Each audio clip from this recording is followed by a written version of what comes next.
At 11:02 that morning, a woman from our mortgage servicer called to tell me our house would be sold at foreclosure auction unless I filed a formal dispute by 5 p.m. that same day. Because our mortgage was 4 months behind, I hadn't missed a single automatic payment in 11 years of marriage. Or so I believed until that call.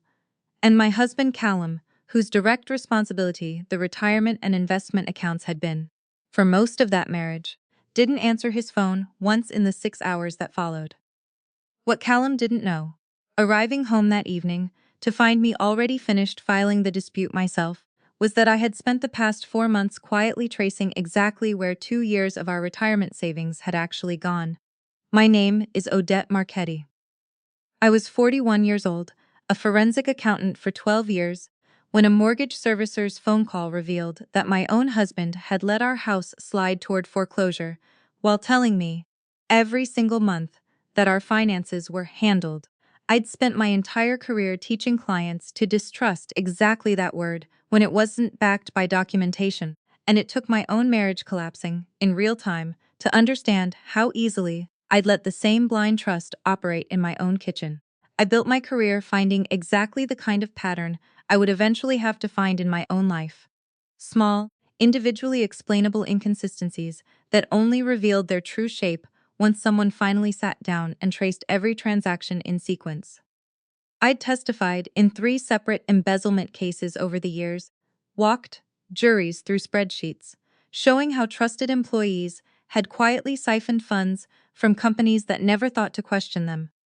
And I remember, more than once during those 4 months of investigating my own marriage, the strange, dislocating irony of applying that exact professional skill set to a husband I'd never once imagined needing to audit. Callum and I married 11 years ago, and for most of that marriage, we'd settled into a division of financial labor that felt, at the time, entirely reasonable. I managed the household budget, groceries, utilities, the ordinary rhythm of daily expenses, while Callum, who worked in commercial real estate and genuinely understood investment strategy better than I did, took over our retirement accounts and long-term savings early in our marriage. I remember the specific conversation, maybe our 3rd year together, when we sat at our old kitchen table and mapped out this division deliberately, both of us agreeing it made sense given our different professional strengths. I was good at the granular, day-to-day tracking. My accounting background lent itself to, and he genuinely seemed to have a better instinct for longer-term investment decisions. I trusted him with that responsibility the way you trust a partner, with the parts of a shared life you've mutually agreed to divide, and for the first 8 years, that trust cost us nothing. Our retirement statements arrived quarterly, and I skimmed them without much scrutiny, the numbers looking reasonable enough that I never felt any particular reason to dig deeper. I think back now on how many small moments over those 8 years reinforced that trust, without either of us examining it closely. Callum casually mentioning a strong quarter for our portfolio at dinner, both of us discussing retirement age projections during a lazy Sunday morning, the entire architecture of a shared financial future built on numbers I never once independently verified myself. I wasn't naive, exactly. I simply extended, in my own marriage, a level of trust I would have flagged instantly as a red flag in any client relationship I managed professionally. The mortgage itself was set up on auto pay from our joint checking account. The year we bought the house, 6 years ago, a modest 3-bedroom colonial, we'd both fallen in love with the first time we walked through it.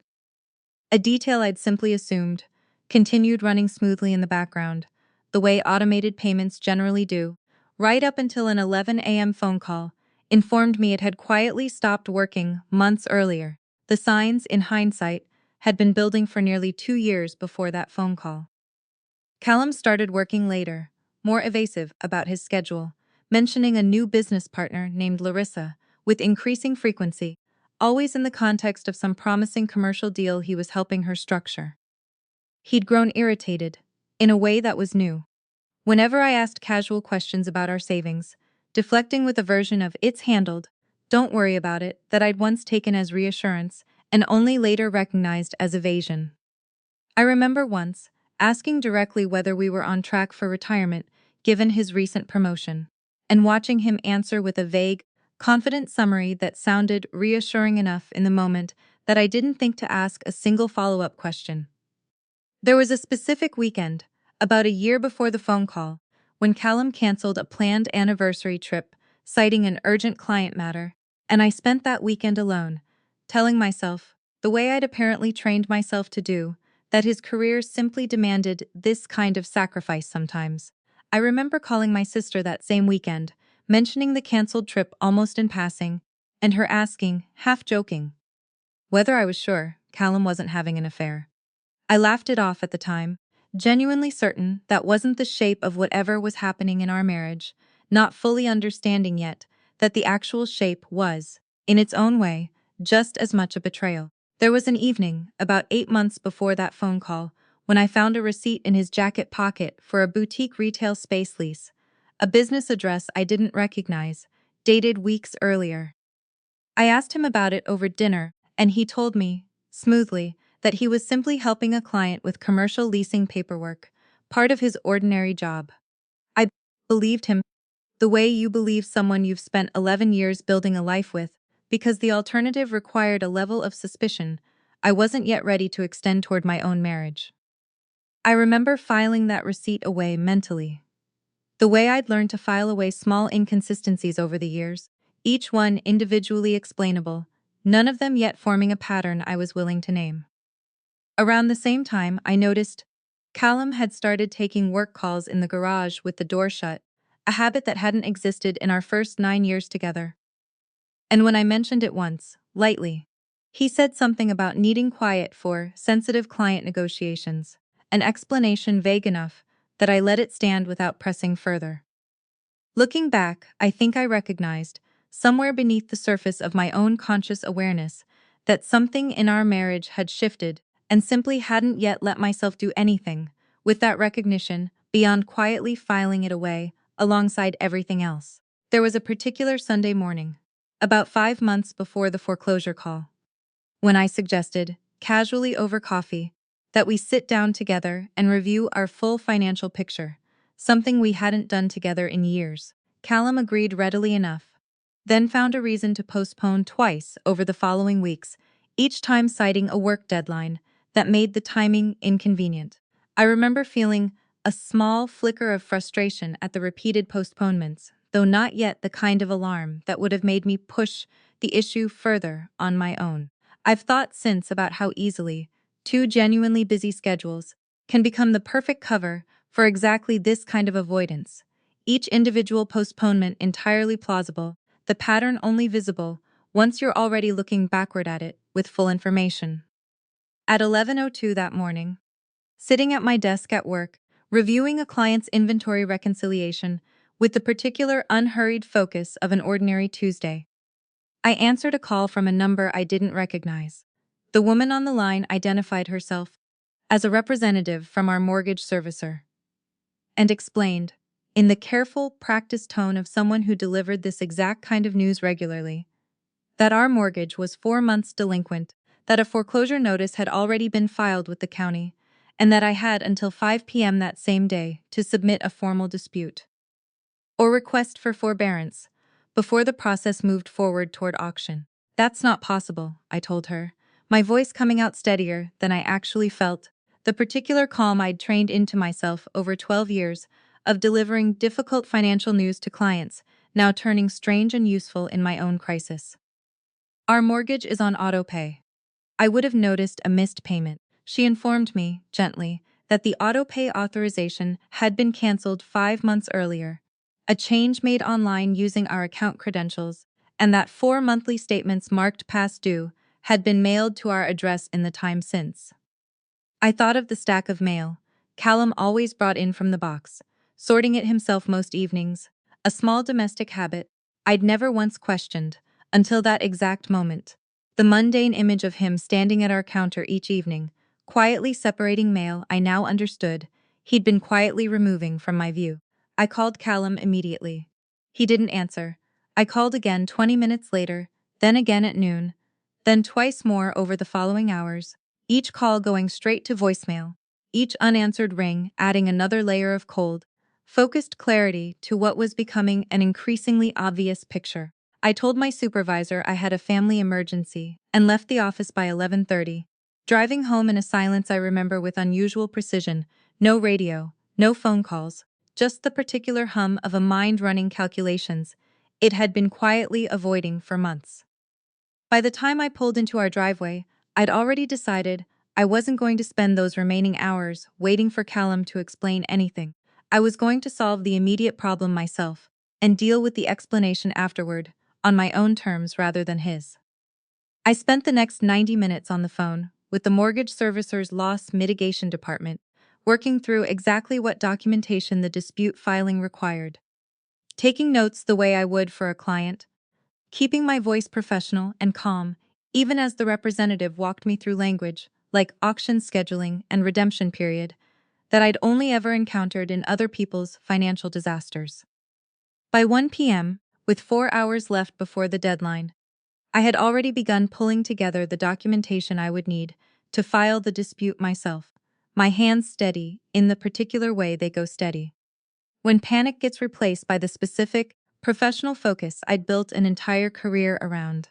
The discovery that actually started all of this had arrived 4 months earlier, entirely unrelated to anything happening with the mortgage, when a letter from our retirement account administrator finally reached us, after apparently being sent to an old address for months. A routine annual disclosure statement showing our combined retirement balance at $11,000, down from the $340,000 I remembered seeing on a statement less than 2 years earlier. I sat at the kitchen table, holding that letter for a long time, doing math that refused to produce any explanation I could make sense of on my own.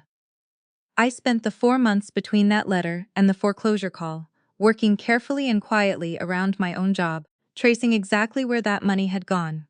Using the same forensic accounting skills I applied professionally to corporate fraud cases, now turned toward my own marriage. It was, in its own strange way, the most personally difficult audit I'd ever conducted, requiring me to look at bank statements and transfer records the same clinical way. I looked at a client's suspicious ledgers, while some other part of me kept trying to intrude with the entirely different question of how 11 years of marriage had led to this exact moment. The first thing I found was a pattern of transfers, spaced out over nearly 2 years, moving from our retirement account into a business checking account under a name I didn't recognize, Larissa Chen Boutique LLC. The same Larissa Callum had mentioned dozens of times as simply a client he was helping. The transfers totaled just under $300,000. Moved in increments, small enough that no single transaction had ever triggered the kind of alert I might have noticed. On a casual glance at a statement, each one individually modest, cumulatively catastrophic. I remember sitting with that spreadsheet late one night, after Callum had gone to sleep, watching the running total climb as I added each transfer, feeling the particular cold clarity that comes with finally seeing a full picture you'd only ever glimpsed in fragments before.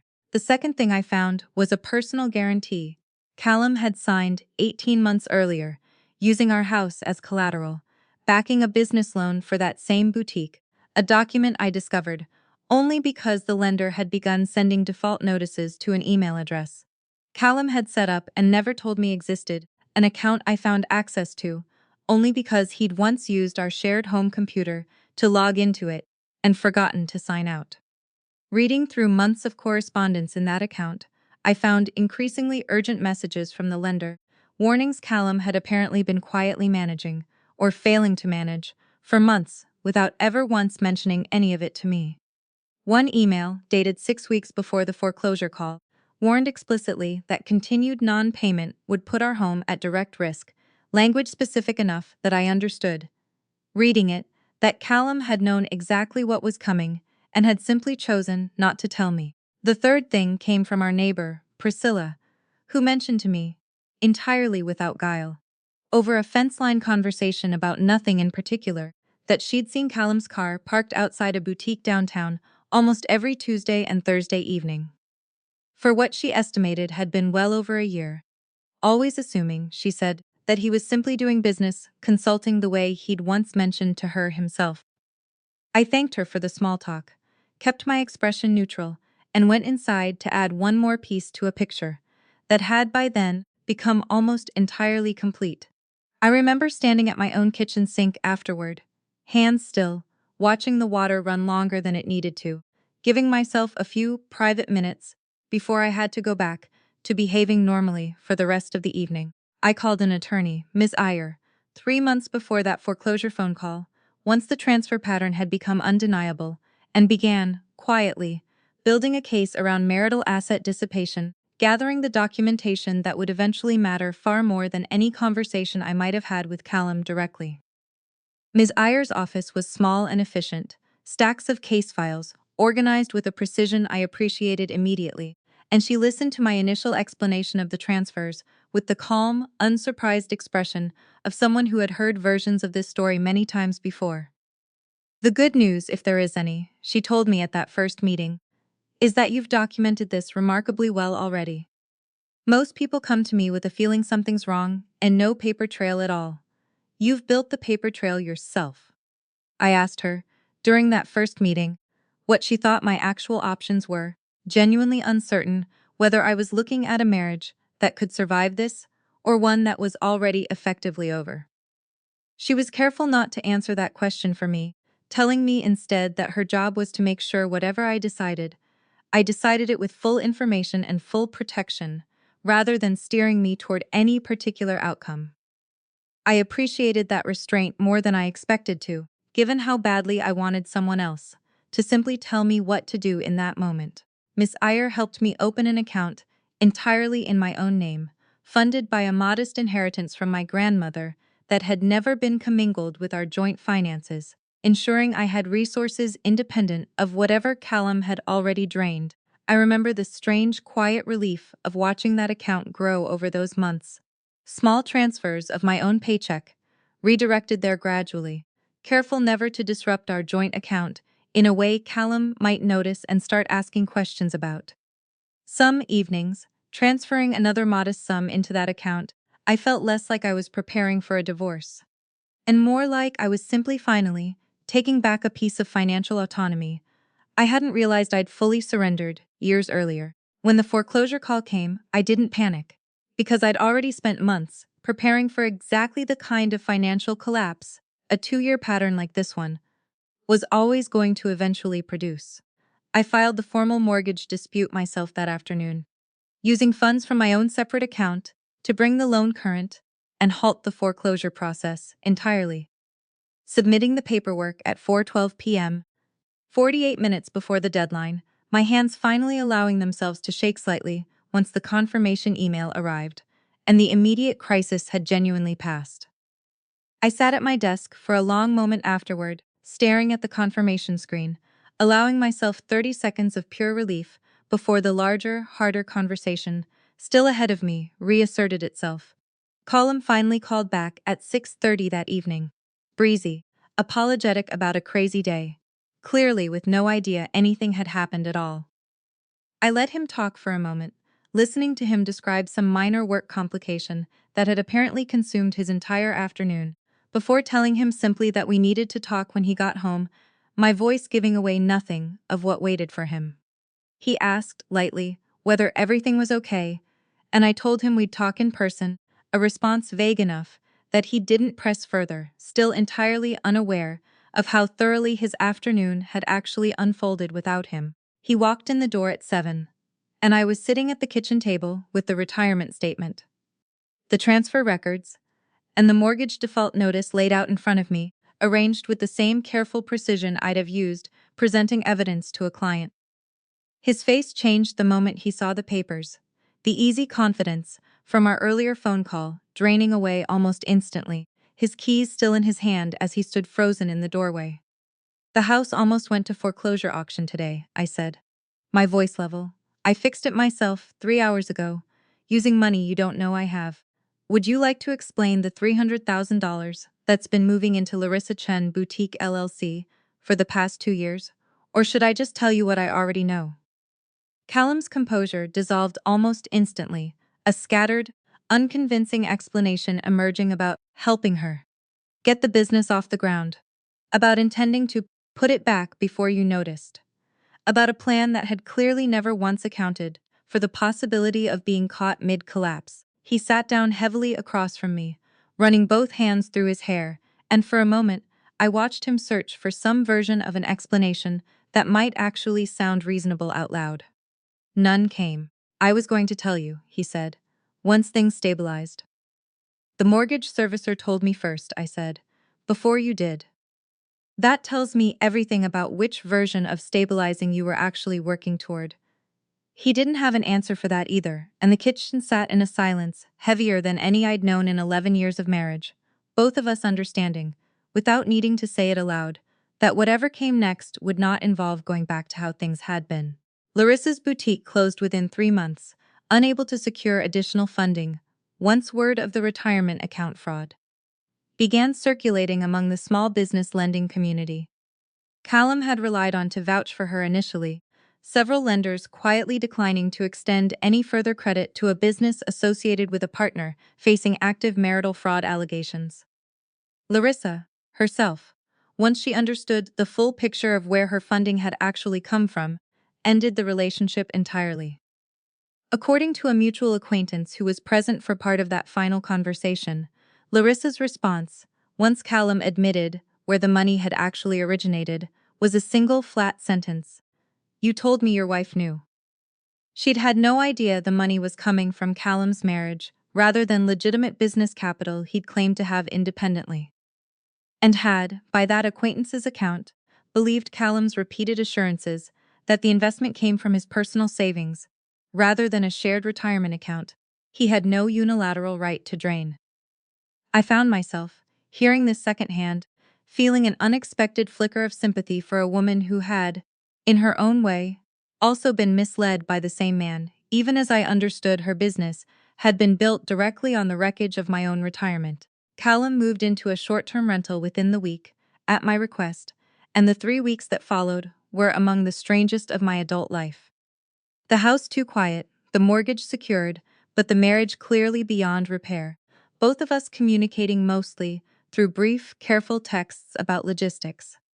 He called me twice during that stretch, both times attempting some version of an explanation that shifted slightly with each retelling, first framing the transfers as a temporary loan he'd always intended to repay, then, on the second call, admitting more directly that he'd known for at least a year the money wasn't coming back, and had simply been unable to bring himself to tell me.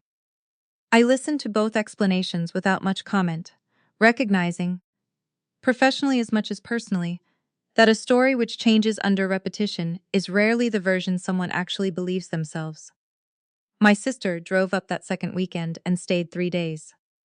Mostly just being present, cooking things I didn't have the energy to cook, telling me at one point, quietly, that she'd wondered about Callum for years without ever finding a way to raise it that wouldn't have sounded like an accusation.